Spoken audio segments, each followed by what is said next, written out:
Hello there guys, what is going on? Son of Chelsea back here again for another video. Hope you're all doing well and keeping safe and having a good Friday to start off this Easter weekend. Today we're going to be talking about Roman Abramovich and his potential heavy investment in Chelsea FC this summer. But before we get into any of that, I want to ask you guys, if you haven't already, hit that subscribe button and the notification bell so you never miss an upload. Also hit that like button because it really helps out the videos as well. But let's get into today's video and all about Roman Abramovich. This came from an article in The Athletic by Liam Toomey and Dominic Fifield. Will a relaxing of FFP rules tempt Abramovich to spend big again? Over the past month, events beyond Chelsea's control have shifted the landscape significantly again. European football is on hold and clubs all over the continent are feeling the effects, with the fallout sure to condition this summer's transfer window whenever it actually ends up taking place. There are signs the door may be opening for clubs less vulnerable to European football's broader economic challenges to separate themselves. UEFA has set up a working group to explore how FFP rules might be relaxed or even suspended for a period in response to lobbying from major leagues and clubs. The Premier League's own financial compliance rules are open for discussion, and a traditional March deadline for clubs to file their accounts have been extended to June the 30th. It's a really interesting article that I suggest you go and read. We're going to get into some more of it, but I think it really goes into the history of Roman Abramovich and how Manchester City really changed the landscape when they came into the Premier League in 2008, and sort of the heavy investment there and how that sort of changed the mindset of Roman in terms of his investment and trying to make Chelsea a more self-sustainable club in the long term, and how that sort of got ramped up.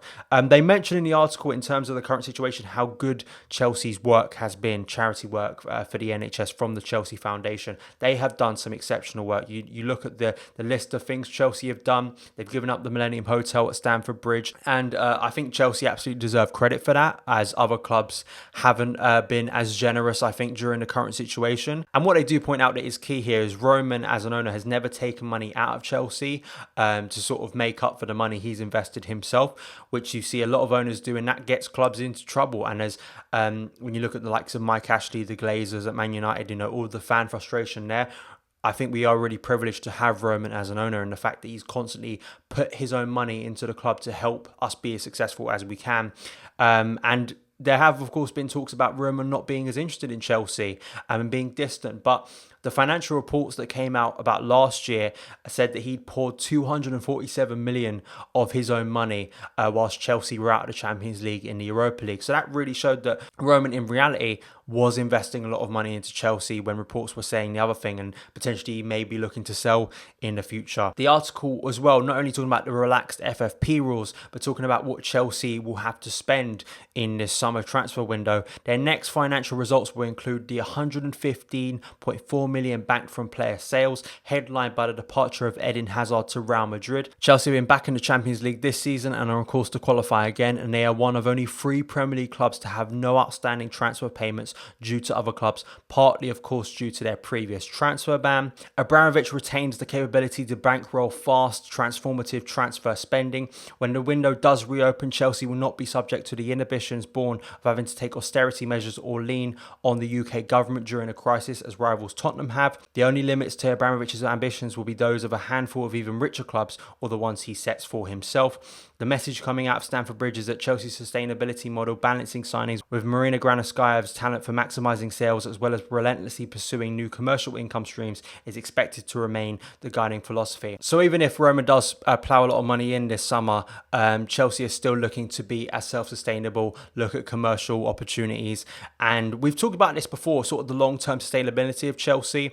The stadium, I think, is a key thing that looms over Chelsea regularly when we talk about stuff like this, when we talk about financial implications, the need to get Champions League football. Chelsea have to get Champions League football to be able to compete at the top level. That's obvious, but it's even more important when you look at a player like Jadon Sancho, that Man United can afford, of course, Jadon Sancho without Champions League football, but Chelsea need Champions League football to sign a player like Sancho.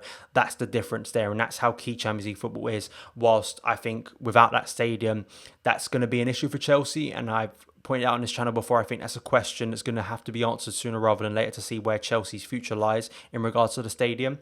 that self-sustainability is a key part of it. And of course, bringing young players into the squad from the academy is a real helpful way of saving a lot of money in transfer funds. And Roman, of course, being out of the country at the moment, will he ever get back in? And that can severely affect not only the investment within transfers, the investment within the club, but the long-term future of the club. Would he be tempted to sell if he still can't get in the country for maybe the next 3 to 6 years? I think that would have a key impact. I think it would, and hopefully for Chelsea fans it wouldn't, but you think it would maybe strain his relationship with maybe not only, of course, the UK and staying here and thinking about staying here and maybe thinking about selling to willing buyers. These are all things I think that have to be taken into consideration at the moment. But that transfer ban is a key thing. I think we've known this for a long time, that the transfer ban was going to allow Chelsea, or at least give Chelsea the impetus to go back into the transfer market and spend big. You've seen already, and I think the signing of Hakim Ziyech really did prove Chelsea's intent this summer to go out there. They surprised a lot of clubs across Europe that Chelsea were so swift to go and make that deal for Ziyech happen.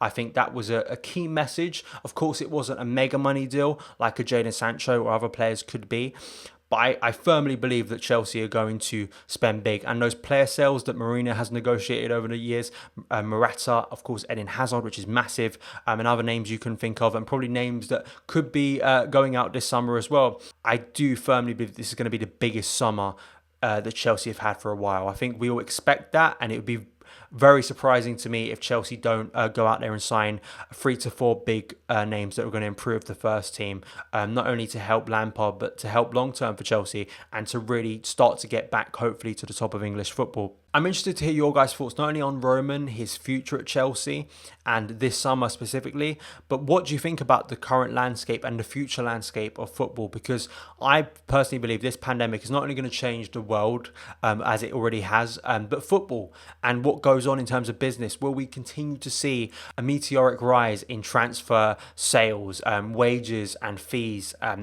agents' fees? Will there be maybe a thinking and a realization that that sort of stuff has to stop after a while and it's getting to a ridiculous point, or will we just continue to go back to normal after a few weeks of self-reflection? I think that's a really intriguing point to think about how football is going to be affected, and how big clubs like Chelsea, who want to spend and invest a lot, will be affected by this in the long run. It seems like from this article, that I definitely suggest you go and read in full, that Chelsea are very, of course, fortunate that they have got this investment and sustainability to survive after a situation like this, whilst other clubs aren't. But at the same time, you feel like there are going to be differences after this, and effects that I don't only think is going to affect this transfer window, but I think will affect football for a number of years. So please let me know in the comments below your opinions on Roman's future and the future of football in the comments below. But that is today's video, guys, going into Roman Abramovich and if he will spend big this summer for Chelsea. We're going to just have to wait and see whenever this transfer window does happen. But thank you guys so much for taking the time to watch this video. If you did enjoy it, hit that subscribe button and a notification bell so you never miss an upload. Follow me on Twitter @Son of Chelsea, and I'll see you again.